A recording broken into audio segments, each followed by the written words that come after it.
cours Diversité et Inclusion 101. Aujourd'hui, nous parlerons de pouvoir et de privilèges. Nous allons d'abord explorer votre définition du pouvoir. Habituellement, quand on pense au pouvoir, on a déjà des images assez négatives à ce sujet. Nous imaginons la dictature, la violence, la corruption, la cupidité, et nous en avons assez peur, nous le rejetons presque.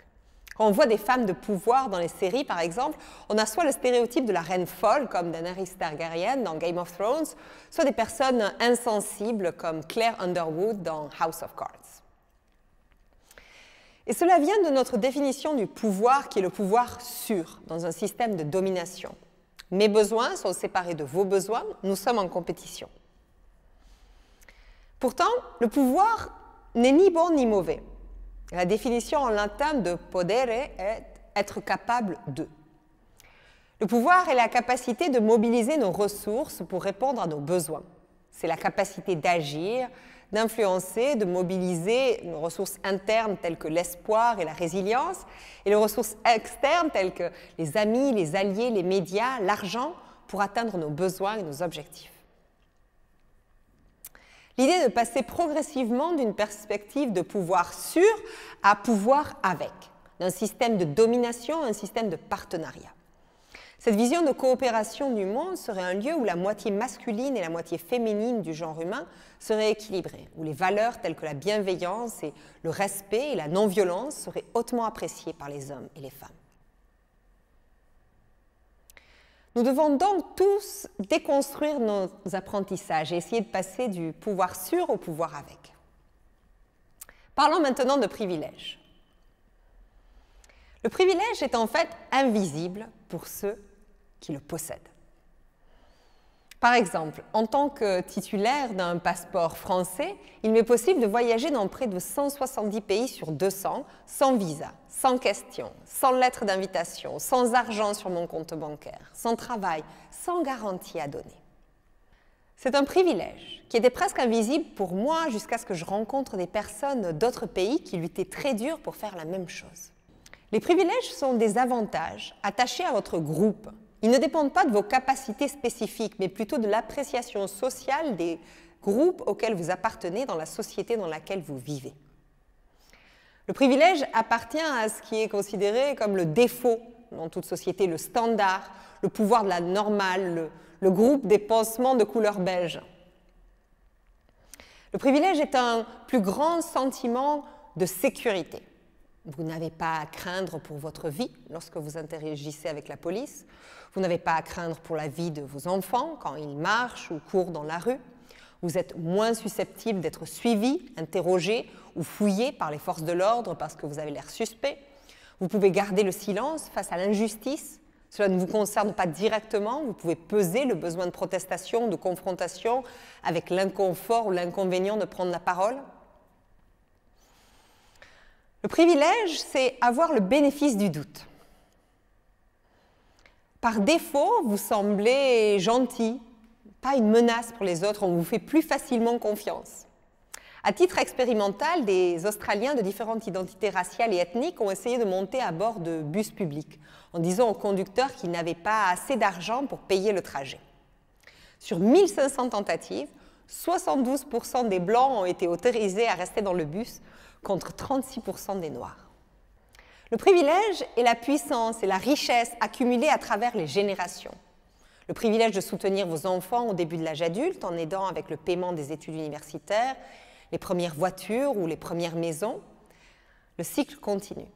C'est avoir un meilleur accès au pouvoir et aux ressources. C'est quand votre nom de famille est moins susceptible d'influencer la possibilité de passer des entretiens pour certains emplois. Il existe de nombreux autres types de privilèges. Privilège hétérosexuel cisgenre, vous n'avez jamais à vous soucier des toilettes que vous pouvez ou ne pouvez pas utiliser. Et vous n'avez jamais à vous soucier de qui vous pouvez épouser. Vous pouvez adopter un enfant avec moins de difficultés. Vous n'aurez pas non plus à vous soucier d'être rejeté par vos amis, votre famille, votre religion, en raison de la personne que vous aimez. Vous n'aurez jamais à faire de coming out et vous n'aurez jamais non plus à vous soucier de la loi qui empiète directement sur votre vie personnelle. Marcher dans la rue en tenant la main de son partenaire ou en s'embrassant sans s'inquiéter est un privilège des couples hétérosexuels. Le privilège catholique signifie que les fêtes célébrées par votre religion sont la norme. Vous aurez toujours un jour de congé au travail ou à l'école lors d'une fête religieuse catholique. Ce n'est pas forcément vrai pour les fêtes pratiquées par d'autres religions. Il existe de nombreux autres types de privilèges. Privilège d'être mince, extraverti, jeune, beau, de peau plus claire, de classe plus élevée. Et ces privilèges s'additionnent. C'est ce que Kimberlé Crenshaw a appelé l'intersectionnalité, lorsque les différents aspects de l'identité sociale et politique d'une personne se combinent pour créer différents modes de discrimination et privilèges. C'est un nouveau système de caste. Nous ne sommes pas une histoire unique. Au-delà de la définition binaire du bien et du mal, chaque individu est une combinaison de victimes et d'oppresseurs. Chaque identité est faite d'un mélange de discrimination et de privilèges. Alors que devez-vous faire? Devez-vous vous sentir coupable? Devriez-vous ressentir de la honte? Pas vraiment.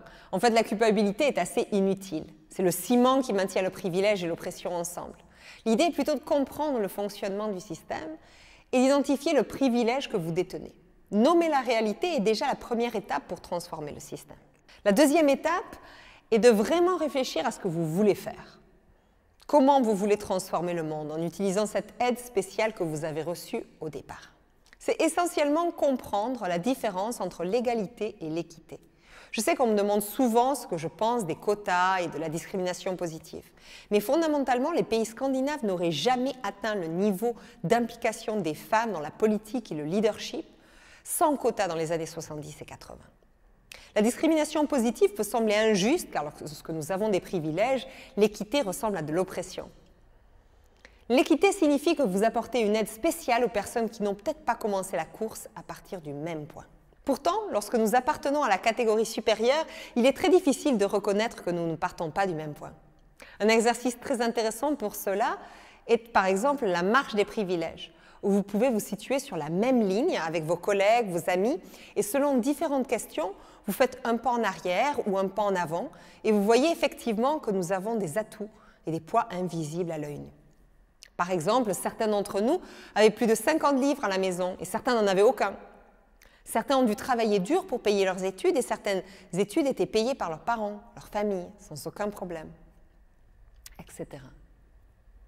Reconnaître que nous avions ces différences au début est ce qui nous permet de tenir compte de toutes les réalités. Comme exercice aujourd'hui, évaluons votre privilège individuel. Je vous invite à donner un classement de 0 à 10 de votre privilège perçu dans votre pays actuel dans les sections suivantes. 1. Votre sexe, homme-femme. 2. Votre genre, cisgenre, transgenre. 3. Votre état matrimonial, célibataire, marié, divorcé, veuf. 4. Votre hauteur, grand, petit. 5. Votre poids, de mince à obèse. 6. Couleur de peau. 7. Capacité physique et motrice. 8. Âge. 9. Beauté. 10. Orientation sexuelle. 11. Richesse. 12. Classe sociale. 13. Niveau d'éducation. 14. Religion.